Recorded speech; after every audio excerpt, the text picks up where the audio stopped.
কি বলে ইসলাম বলে আজকের সন্ধ্যায় আপনি খুন করেছেন, এশার সময় প্রমাণিত হয়ে গিয়েছে আপনি খুনি, আর কোনো আপিল চলবে না। আন্নান নাফসা বিন নাফসি ওয়াল আইনা বিল আইনি ওয়াল আনফা বিল আনফি ওয়াল উযুনা বিস উযুনি ওয়াস সিন্না বিস সিন্নি ওয়াল জুরুহা কিসাস। ইসলাম বলে আজকে সন্ধ্যায় আপনি খুন করেছেন, এশার সময় প্রমাণিত হয়েছে, এশার সময় আপনি যেভাবে খুন করেছেন ওইভাবে আপনাকে খুন করা হবে।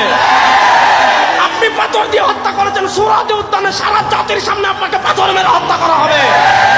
আপনি আরেকজনের মাথা ফাটিয়েছেন, সুরাতে উদ্যানে আপনার মাথা ফাটানো হবে।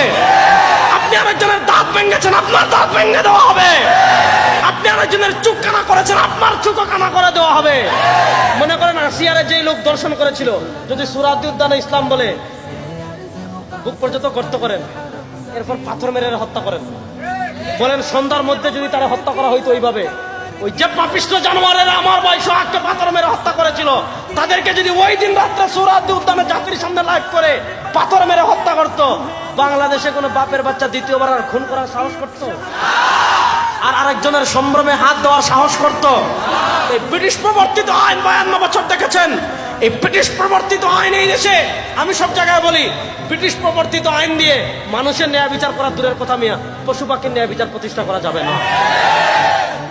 যেই বিচার ব্যবস্থা একজন মানুষকে 17 বছর কারাগারে রাখে, 17 বছর পরে এই যে একজন মানুষ বেকসুর খালাস পায়, 18 বছর পর বেকসুর খালাস পায়, ওই বিচার ব্যবস্থা মানুষের হতে পারে না, কুত্তার বিচার ব্যবস্থা হতে পারে। আপনারা শুধু এই আইনটা করেন যে কেউ যদি বেকসুর খালাস পায় তাহলে তার সাবতীয় দায়ভার বিচারক দিতে হবে, সরকার দিতে হবে, দেখবেন আমাদের বিচার ব্যবস্থা থাকবে না। এজন্য আমার যুবকদেরকে বলবো, ব্রিটিশের বিচার ব্যবস্থা 54 বছর দেখেছেন, খুন বন্ধ হয় নাই, চাঁদাবাজি বন্ধ হয় নাই, টেন্ডারবাজি বন্ধ হয় নাই, দুর্নীতি বন্ধ হয় নাই, ইফটিজিং বন্ধ হয় নাই, ধর্ষণ বন্ধ হয় নাই, মানুষ জানের নিরাপত্তা পায় নাই, মুক্তিযুদ্ধের চেতনা, সাম্য মানবিক মর্যাদা, সামাজিক সুবিচার প্রতিষ্ঠা পায় নাই। 54 বছর সাতার মাথার ব্রিটিশের আইন দেখেছেন, কোনো পরিবর্তন হয় নাই। এই 2024 জুলাই আগস্টের পরবর্তীত বাংলাদেশে আল্লাহর কোরআনের আইন বাস্তবায়ন করার জন্য প্রস্তুত আছেন না?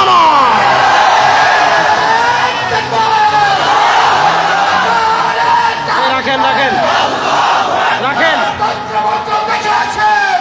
এবার ইসলামের বাংলাদেশ দেখার জন্য প্রস্তুত আছেন তো ইনশাআল্লাহ? একবার